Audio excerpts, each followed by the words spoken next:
Hello, welcome to our channel, welcome to Amy's channel. आज मैं reading कर रही हूँ और ये जनरल रीडिंग है कि आपका पर्सन आपसे बात करना चाहता है या नहीं करना चाहता है। प्लीज़ जो चीज़ रेजिनेट करे उसे लीजिएगा, जो चीज़ रेजिनेट ना करे उसको मत लीजिएगा।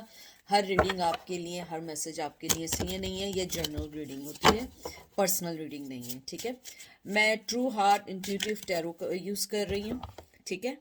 और हम इसी से मैसेजेस भी निकालेंगे और इसी से देखेंगे कि क्या मैसेजेस आपको आते हैं, ठीक है। तो जो चीज़ रेजिनेट करे प्लीज़ उसी को लीजिएगा। तो चलते हैं और देखते हैं।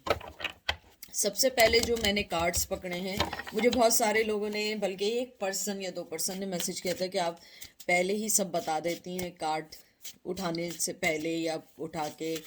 मैंने पहले भी मेंशन की थी बात कि जब tarot card reader even box भी पकड़ता है ना, तो उसमें मैसेजेस आना शुरू हो जाते हैं, एनर्जीज पिक करना शुरू हो जाते हैं। ये गॉड गिफ्टेड होता है और आई कैन अंडरस्टैंड कि कुछ लोग नहीं समझ पाते हैं, ठीक है। तो जैसे ही मैंने आपके जो कार्ड्स पकड़े हैं, मुझे सबसे पहली बात जो आई है, आपका पर्सन जो है, यानी मोस्ट ऑफ देम जो हैं, वो बड़े ट्रेडिशनल और बहुत ज़्यादा अपने उसूलों के पाबंद पर्सन हैं। हालांकि चाहे वो दूसरों के लिए जितना कुछ कर दें, लेकिन जहाँ उसूल की बात आए, जहाँ पे इंसाफ की बात आए, वहाँ पे वो डंडी मारते हैं और वो वहाँ से ट्रेडिशन या किसी भी चीज़ का बहाना बना के निकल जाते हैं। मुझे बहुत स्ट्रांग एनर्जी आई है। तो देखते हैं। सबसे पहले आपका कार्ड आया है chariot. Cancer, justice, Libras, major arcanas हैं भाई। King of disc, king of pentacle, Taurus, Virgo, Capricorn, six of swords. तो जो मुझे सबसे पहले जो फीलिंग्स जो मैंने आपको बताई थी, उसके अलावा जो मुझे आई है, मुझे लगता है शायद आप लोगों ने इस रिश्ते से मूव ऑन किया है। और अगर आप लोगों ने नहीं किया है तो कोई वजह ऐसी बनी है कि आपने इस रिश्ते को अब चांस देने का नहीं सोचा है। और यही एक मेन रीज़न है कि वो आपसे बात नहीं करना चाहते हैं कुछ लोगों में। मुझे लगता है कि जब आपने देखा कि आपको ना इंसाफ मिल रहा है, अपनी जगह पे बिल्कुल कहते हैं ना ग्राउंडेड होके बैठा हुआ पर्सन है, आपने अपने आप को उस चीज़ से निकाल लिया। आपने कहा मुझे अब उस जगह जाना ही नहीं है जहाँ पे मुझे ना इंसाफ मिल रहा है, ना मुझे कोई बात समझाई जा रही है। बस जब दिल चाहा बात कर ली, जब दिल चाहा लाइफ से निकाल दिया। आप लोग थक चुके हैं इस ऑन एंड ऑफ रिलेशन में। सिक्स ऑफ सोर्ड जो आपका ये वाला कार्ड आया है, ये रिलीज का कार्ड भी होता है, प्रोग्रेस का होता है, हीलिंग का होता है, मूव ऑन का होता है। आपका ये भी मूव ऑन का है, ये भी मूव ऑन का है। चैरियट का कार्ड जो पहले आया है, मुझे लगता है कहीं ना कहीं आप लोगों ने अपने आप को उस एंजाइटी, उस फेलियर, उस डिप्रेशन से निकालने की कोशिश की है। क्योंकि अगर सोर्ट्स की एनर्जी देखी जाए तो आपको पता है कि ये एक बहुत दुखी एनर्जी के साथ साथ पेनफुल एनर्जी भी होती है, डिप्रेशन की होती है, एनजाइटी की होती है। और आप देखें उसको लेके जा रहे हैं ये बर्ड्स। मुझे लगता है कि आपने इस एनजाइटी को फेस किया और निकलने की कोशिश की, क्योंकि मुझे लगता है आपके पर्सन ने कभी आपको वो सिक्योरिटी, वो मोहब्बत नहीं दी जो करनी चाहिए थी। ये सारी कहानी मैं आपको इसलिए बता रही हूँ, स्टोरी सिनेरियोज बता रही हूँ जो मुझे डिफरेंट आ रहे हैं, कि आपका पर्सन बात करना चाहे भी तो क्या करना चाहे। क्योंकि मुझे लगता है कि वो आपसे इसलिए बात नहीं करना चाहते इस वक्त राइट नाउ, क्योंकि मुझे लगता है कि कहीं ना कहीं उन्हें ये मालूम है बहुत स्ट्रांगली कि आप जब भी बात करोगे, आप एक इंसाफ की, जस्टिस की और जो आपके साथ किया उसकी बात करोगे। और आपका पर्सन उसके अलावा सारी बातें कर सकता है। और उसकी वजह क्या है? क्योंकि आप लोगों ने अपना 100% देने के बाद भी ये कोशिश की है कि वो कम से कम, मुझे 100 नहीं, कम से कम कुछ तो ऐसा ज़रूर दे जिससे मैं अपनी ज़िंदगी में इस चीज़ को तो एक्सेप्ट कर सकूं कि कहीं ना कहीं उस पर्सन ने आपसे मोहब्बत की थी या आपको अपनी ज़िंदगी में कुछ समझा था। क्योंकि मुझे लगता है कि आप लोग अब ये डाउट करने लगे हैं कि आपके पर्सन ने कभी आपको प्यार दिया भी था या नहीं दिया था। क्योंकि आपके पर्सन ने आपके साथ जो भी एक्ट किया, जो भी रिएक्शंस दिए आपके मोहब्बत के बदले में, मुझे लगता है कि आप उस चीज़ को समझ ही नहीं पाए कि ऐसा क्यों किया। क्योंकि आपकी तरफ से हर चीज़ खालिस थी, हर चीज़ अच्छी थी, लेकिन उन्हें ये बात समझ नहीं आ रही कि उन्होंने आपके साथ ऐसा क्यों किया। मुझे ये भी लगता है आपका पर्सन जो है अपनी ज़िंदगी में फाइनेंस को लेके भी परेशान है, और वो एक बहुत स्लो पर्सन है। वो कहते हैं ना, चुपचाप बैठ के देखने वाला स्टबन पर्सन है, ज़िद्दी है, अपनी हर चीज़ को अपने मुताबिक करना चाहता है। लेकिन आपने उस चीज़ को डिनाई करके, डिक्लाइन करके, आपने कहा अगर तुम ऐसे हो इट्स ओके, मैंने बहुत दिया इस रिश्ते में, now I have to move. मुझे अब इस रिश्ते में कुछ नहीं देना, मुझे मूव ऑन करना है, क्योंकि मुझे लगता है आपको सही गलत की पहचान बहुत बहुत ज़्यादा अच्छे से हो चुकी है। आप उनकी चालाकियाँ, उनकी कहते हैं ना झूठ, चीटिंग, हर चीज़ को समझ के आगे बढ़ चुके हैं। मुझे लगता है आप वक्त के साथ आगे बढ़ना चाहते हैं, अपनी ज़िंदगी को देखना चाहते हैं कि आपकी ज़िंदगी ने आपके लिए क्या तय किया है। अब देखते हैं क्या कार्ड आए हैं। Princess of wands, page of wands, Aries Leo Sag, queen of wands, Aries Leo Sag, and prince of swords, knight of swords, Gemini Libra Aquarius. ये कार्ड्स देख के मुझे लगता है कि आपके दिल में उनके लिए आज भी मोहब्बत की आग है, टू बी फ्रैंक। और लेकिन इस बार आपने उस पैशन को, उस कहते ना आँख को अपने पास छुपा के रख दिया। अब आप वो चीज़ नहीं देना चाहते किसी भी कीमत पे। आप नहीं चाहते, चाहे मेल हो या फीमेल हो, कि मैं ऐसा क्यों करूं कि मैं ही हर दफ़ा देती रहूं अपनी मोहब्बत, या मैं देता रहूं अपनी मोहब्बत। मुझे लगता है आपका पर्सन एक्शन लेना चाहता है, लेकिन वो जब तक कोई एक्शन नहीं लेगा, जब तक आपकी तरफ से कोई ऐसा साइन ना मिल जाए, कोई ऐसी कहते हैं ना हिंट ना मिल जाए जिसमें ये लगे कि आप उनसे मिलना चाहते हैं। टू बी फ्रैंक, उनको ये लगता है कि शायद अब आप उनको एक लम्हा बर्दाश्त नहीं कर पाए। और मैं आप लोगों को गलत नहीं कहूँगी, क्योंकि आपने जिस हिसाब से अपने रिश्ते में इनपुट डाला था, वो एक एडमायरेबल तो एक दूर की बात है, ये एक बड़ी कहते हैं ना कि अनएक्सपेक्टेड आपकी जो मोहब्बत और अनकंडीशनल मोहब्बत जो थी, क्योंकि मुझे लगता है आप भी अपने आप से ये एक्सपेक्ट नहीं करते थे कि इतनी मोहब्बत होगी। मुझे लगता है कि जितना भी उस पर्सन ने आपके साथ किया, आपने तब भी अपने आप को उसके लिए एक लॉयल और ऑनेस्टी के साथ उतनी मोहब्बत देते रहे। उस पर्सन ने हर वो दीवार ब्लॉकेज ब्लॉकेज ब्लॉकेज ब्लॉकेज देते रहे कि नहीं, मैं आगे नहीं बढ़ सकता हूँ।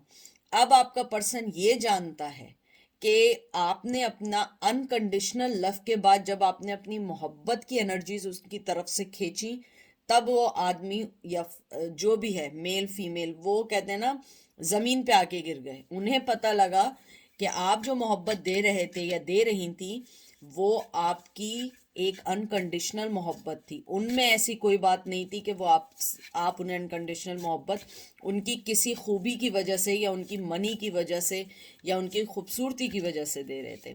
मुझे लगता है अब आपका पर्सन अगर एक दफ़ा भी हिंट आपकी तरफ से मिला, मुझे लगता है वो बहुत फास्ट रिएक्शन होंगे और वो राइट अवे आपके पास आएंगे या बात ज़रूर करेंगे। क्योंकि मुझे लगता है कम्युनिकेशन चाहते हैं, लेकिन मुझे ऐसा लगता है आपने अपने आप को, कहते हैं ना क्वीन ऑफ वंस, उसकी मोहब्बत नर्चरिंग भी बहुत अच्छी है, उसकी नफरत और उसका रिवेंज भी बहुत बुरा है। तो क्वीन ऑफ वंस की तरह आपने अपने आप को बंद कर लिया है। चाहे आप उस आग में, आप देख रहे हैं इसके इर्द गिर्द कैसे आग है, चाहे आप इस मोहब्बत की आग में खुद जल जाएंगे इस बार, लेकिन आप इस बार कोई भी ऐसा स्टेप नहीं करेंगे कि आपका जो भी पर्सन आप बारे में सोच रहे हो वो आपको मिसयूज़ करे। क्योंकि आप मिसयूज़ होते होते थक चुके हो कि मैं कब तक मिसयूज़ होती रहूं, कब तक मैं सब कुछ सहती रहूं। क्योंकि मोहब्बत दोनों तरफ से होती है, एक तरफ से नहीं होती कि बस हर दफ़ा आप ही मोहब्बत देते रहो, आप ही मोहब्बत के लिए कुर्बानी देते रहो, और वो शख्स जो है वो सिर्फ एंजॉय करता रहे आपकी कंपनी को, आपको। और मुझे लगता है आपने अपने आप को बहुत बहुत बहुत ज़्यादा, कहते हैं ना, इम्प्रूव किया है, अपनी वर्थ को अंदाज़ा लगाया। मुझे लगता है इस रिश्ते में आपने कुछ गेन किया ना किया हो, अपनी सेल्फ वर्थ, अपनी सेल्फ स्टीम को बूस्ट किया है, क्योंकि आप लोग थक चुके हैं इस on going of going relation से। ये देखें, 6 of cup, cancer, Scorpio, Pisces, S of swords, Gemini, Libra, Aquarius. मुझे लगता है बहुत लॉन्ग रिलेशन था या चाइल्डहुड का रिलेशन था, अगर वो भी नहीं था तो कोई ना कोई इस रिलेशन में चीज़ ऐसी ज़रूर थी जो आप बहुत अरसे तक लेके चलें। बचपन की मोहब्बत भी हो सकती है। टू बी फ्रैंक, अगर आपने उन्हें ज़रा सा भी हिंट दिया, ज़रा सा भी, टू बी फ्रैंक, मुझे लगता है कि वो राइट अवे रिएक्शन के मूड में है, रिकन्सिलिएशन के मूड में है। कोई ओल्ड फ्रेंड आप दोनों के दरमियान अगर कोई कॉमन है, मे बी वो आपको कोई मैसेज भी दे। मुझे लगता है कि आप, अगर मैं इस जगह देखूं कि वो बात करना चाहते हैं, यस वो बात करना चाहते हैं, लेकिन वो बात जब तक नहीं होगी जब तक आपकी तरफ से कोई क्लियर हिंट ना हो। एस ऑफ सोर्ड्स, ये जो कार्ड है जेमिनी, लिब्रा, एक्वेरियस का, ये भी बड़ा क्लियर कट फैसले का कार्ड होता है। मुझे लगता है कि वो अपने माइंड में इस बारे में क्लियर कट ज़रूर है कि मैं जब तक कोई रिएक्शन या एक्शन नहीं लूंगी या लूंगा जब तक आपकी तरफ से कुछ ना हो। वही काइंड ऑफ स्टबर्ननेस कि आप उनको क्या कहेंगी कि हाँ मैं बात करना चाहती हूँ या चाहता हूँ तो वो आपसे बात करें। नहीं, ऐसा नहीं होता, शर्तों पे नहीं होता। अगर आपको अपनी गलती का एहसास है, अगर आपको लगता है कि मेरे व्यूवर्स आपकी लाइफ में इंपॉर्टेंट हैं, तो you should take any action. मुझे लगता है बहुत ठंडे मिजाज, बहुत क्लियर कट के साथ वो एक न्यू बिगिनिंग चाहते हैं और चाहती हैं, लेकिन वो आपको कभी इसलिए नहीं कहेंगे क्योंकि उन्हें पता है कि आपका जवाब क्या है। आप उनको उनके डिसीजन लेने का टाइम देंगे। आप कहेंगे कि आप पहले खुद डिसीजन लो, पहले खुद कॉन्फिडेंट हो कि तुम्हें मैं क्यों चाहिए। अपने अंदर अवेयरनेस लेकर आओ कि मोहब्बत और दूसरे चीज़ों में क्या डिफरेंसेस है। मुझे लगता है आपके पर्सन ने हमेशा मनी और चमकते, कहने हर चमकती चीज़ को आपके पीछे छोड़ दिया। आपने उनके लिए सब कुछ किया लेकिन हमेशा आपको पीछे छोड़ के वो आगे चले गए। मुझे लगता है कि इस बार जो आपने अपने इर्द गिर्द की जो वॉल्स की है ना, कहते हैं कि मजबूत किए हैं, वो शख्स अब एक इमोशनली और एंजाइटी में है, डिफेंसिव मोड में है। उसे लगता है कि आपने सारी एनर्जीज ब्लॉक कर दी हैं, आप उसे अपने इर्द गिर्द आने नहीं देंगे। आप उनका फ़ोन क्या, उनके मैसेज को देख के डिलीट कर दोगे लेकिन जवाब नहीं दोगे। तो अगर मैं देखूं तो मुझे लगता है जब तक आप कोई रिएक्शन या एक्शन नहीं लोगे वो आगे नहीं बढ़ने वाले हैं। वो वहीं जम के बैठे रहेंगे क्योंकि उनके पास, देखें, prince of disc, page of pentacle, Taurus, Virgo, Capricorn, उनके पास, sorry, knight of pentacle, not page, उनके पास आपके लिए ऑफर है एक्शन लेने की। लेकिन आप जैसे लोग जानते हैं ये सबसे स्लो कार्ड है, तो वो एक्शन जब तक नहीं होगा जब तक आप कुछ नहीं लेंगे। और इस कार्ड से मैं कंफर्म हूँ, मुझे लगता है वो रेडी हैं। जैसे आपका पहले आया था नाइट ऑफ सोर्ड्स का कार्ड आया था, एक्शन है लेकिन जब तक नहीं, जब तक, अगर आपको मैं ये कार्ड दिखाऊं जो मैंने पहले निकाले थे, ये मैं पहले हटाऊं, ये देखें आप, यहाँ पे भी वो एक्शन लेने के लिए आ रहे हैं लेकिन आप बीच में, ठीक है। फिर वो यहाँ हर चीज़ जो है सेट हो गई। उसके बाद आप ये देखिए, यहाँ पे जब वो इक्वल गिव एंड टेक दे रहे हैं और क्लियर कट है अपने डिसीजन में कि हाँ आप एक्शन लोगे, आप करोगे, तो ये फिर ये कार्ड आ गया। तो इसका क्या मतलब है कि वो यही सोच रहे हैं आपको जब तक कोई जवाब नहीं देंगे, जब तक उनके पास कोई आपकी तरफ से रिएक्शन ना आ जाए, कोई एक्शन ना आ जाए। और मुझे लगता है आप कुछ नहीं करने वाले क्योंकि आपने उस, कहते हैं ना, ये देख रहे हैं आप, two of pentacle, Taurus, Virgo, Capricorn, आप जगल नहीं कर रहे, वो पर्सन जगल कर रहा है। आप क्लियर हैं कि मुझे आगे नहीं बढ़ना है। अगर इस बार तुमने कुछ करना है तो तुमने करना है, मैंने कुछ नहीं करना है क्योंकि ये बहुत ड्रामेबाजियां तुम्हारी हो चुकी हैं। मुझे लगता है वो पर्सन जगल कर रहा है, मैं कांटेक्ट करूं नहीं करूं, और अगर करूं तो कैसे करूं।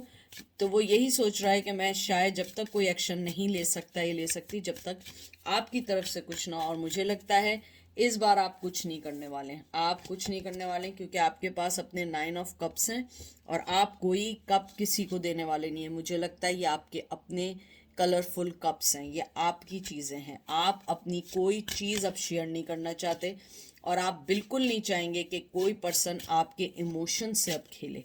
और आपने अपने कप सारे समेट लिए हैं। ये भी एक खुश कार्ड, एक बहुत गुड न्यूज़ और अच्छा कार्ड है कि आप, ये कार्ड मुझे लगता है ये आपके अपने सेल्फ रिस्पेक्ट के लिए आया है कि मुझे अपने आप को सिर्फ करना है, मुझे किसी के लिए अब कुछ भी नहीं सोचना है, क्योंकि मेरे में इतनी स्ट्रेंथ आ चुकी है।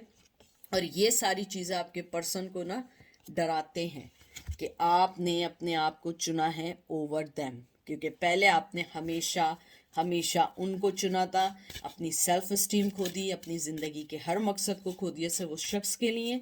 लेकिन अब आपने कहा नो, मैं जो हूँ ना ये शेरनी है और मैं तुम्हें खा जाऊंगी या खा जाऊंगा, मेरे इर्द गिर्द नहीं आना। तुम्हारी ड्रामेबाजी जितनी थी सब हो चुकी है। अब तुम्हें अगर आना है तो सबसे पहले मुझे जस्टिस देना है। उस दिन के लिए जब जजमेंट होगा तुमने आना है, मुझे वो जस्टिस देना है, उसके बाद मैं सोचूंगी। ये सारी चीज़ें आपके पर्सन के माइंड में हैं। उसके अलावा वो आगे जब तक नहीं आएगा जब तक आपकी तरफ से कोई भी एक्शन ना आए।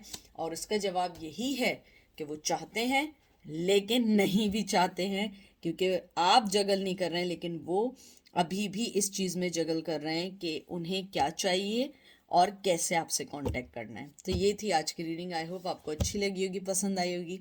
अपना ख्याल रखिएगा। Take care, bye.